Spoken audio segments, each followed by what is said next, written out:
Hello guys, 12 midnight na, 12:41 p.m. Matutulog na sana ako and then I came across this video and I think it's worth sharing.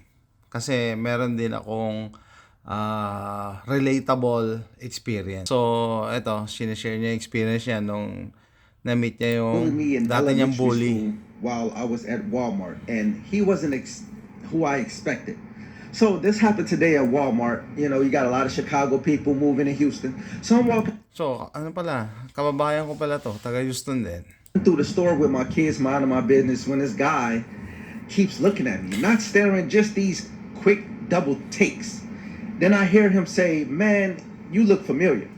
So I kept walking, and he catches up and goes, "Bro, I know you from somewhere. You look like an older version of somebody I knew." So I stopped and asked, "Where from?" He starts naming a city, then the elementary school, then the class. So, yan yung dati niyang bully nung elementary. That's when it hit me. I said, "You used to bully me third grade Miss Houston's class." He laughed and said, "Man, yeah, that was me." Then out of nowhere, he tells me he just got out of prison, doing 10 years for domestic violence, beating his wife and over disciplining his kids. I don't give a fuck, bro. He said it like I was supposed to be proud of him. Then he goes, "I'm sorry for whooping your ass back then."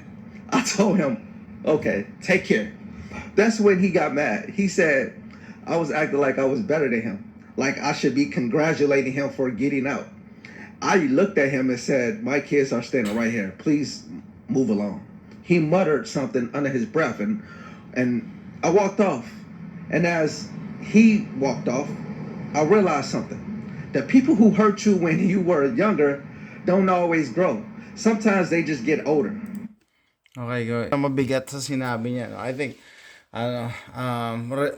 relatable din yung yung experience ko in the past. Naalala ko lang. So a few years ago nung unang kumandidato si Trump, meron akong dalawang kaklase na taga California na binubuli ako online, no? I mean, hindi pala dalawa. Dalawa sa California at isang taga Canada.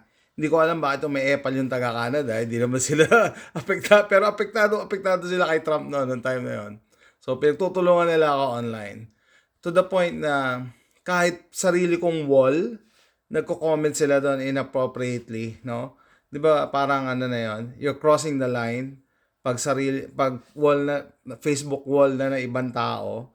If you don't like my post, dapat scroll along, 'di ba? Yun ang the adult thing to do. So, pero yung mga yan, mga kaklase ko nung college sa FEU, nursing, no? Ang hindi nila na nakikita na mali yung ginagawa nila, na pambubuli yung ginagawa nila. Kaya nga, iniano ko yung mindset eh.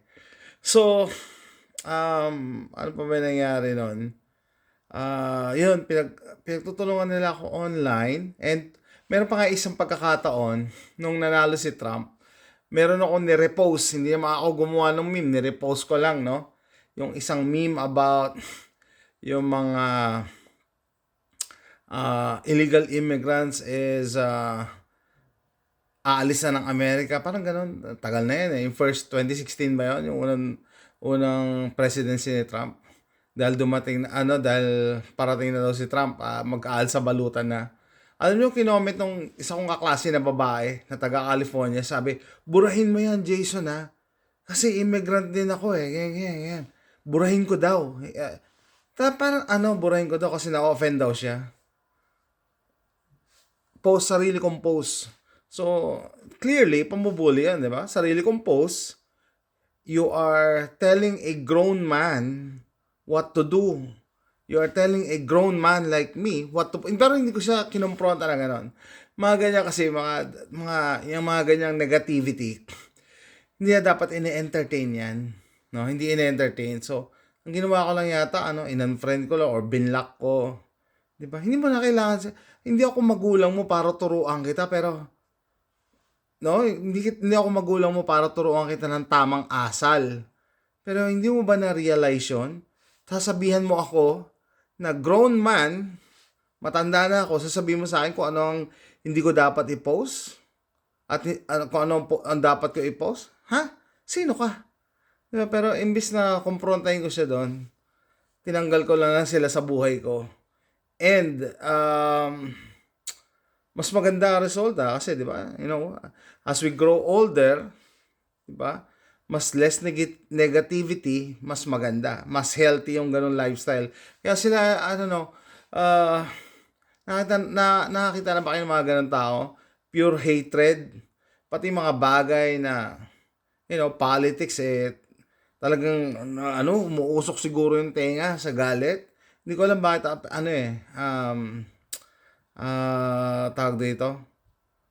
Bakit may mga ganun tao? Anyway, so, isa pa sa na-realize ko, no? Sa tabi ko, siguro sa tingin nila, si Jason nung college, ay ganun pa rin, si Jason pa rin? Ha? Parang ganun siguro, no? So, sila kasi yung mga, yung mga maingay sa klase nun, na ibig sabihin, sila yung mga, mga pabibo, mga, very, kasi ako tahimik lang ako nun sa school, So, I think they were thinking na ako pa din yung dating Jason after so many years, like, 1996 kami graduate, so 29 years ago. So some people, yung makakakilala natin in the past, ang tingin nila sa atin, uy, ito pa rin yung si Jason na namin, tatahitahimik sa klase na pwedeng i-bully. Ha? Talaga? Hindi, ganun kayo mag-isip. Kaya very powerful yung yung realization nitong video. Sabi ko, matutulog na lang ako no? Na parang na something to share. This is worth sharing, no? Sabi niya kasi, some bullies don't grow, no? Hindi sila nag-grow. They just get older. So ano sa tingin nyo? Meron din ba kayong mga ganong kakilala? Comment down below. Bye.